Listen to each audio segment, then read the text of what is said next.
and welcome back everyone.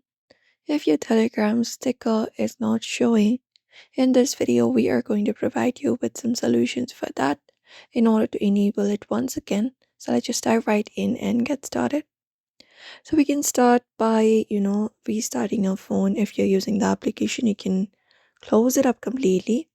And once you close it up completely, you can even restart your phone before opening up the application once again. That is one of the solution you can follow up, or you can clear the cache.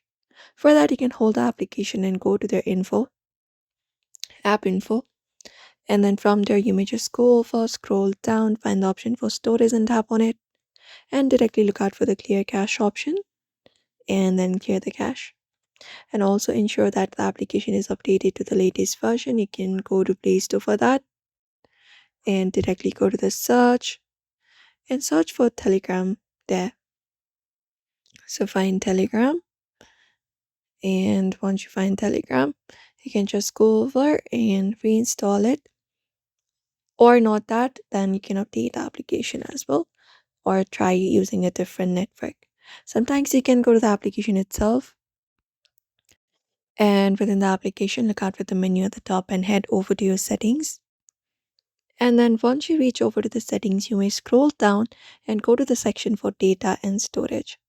Or you can go over and look out for stickers and emoji if you've already cleared up the cache. So you can just go over and tap on it.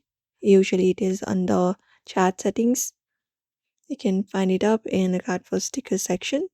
If you find stickers and emoji, you can tap on it. And within there, ensure this option for such as stickers by emojis is turned on. You can just go over and look out for it. You can select all sets, my sets, or none, or you can even look out for this large emoji dynamic pack order and enable that option right there. And just go over and do so. And that should probably fix the Telegram stickers not showing. So those are probably the method you can follow up. So we hope this video was helpful. Give it a thumbs up and subscribe for more tips and tutorials.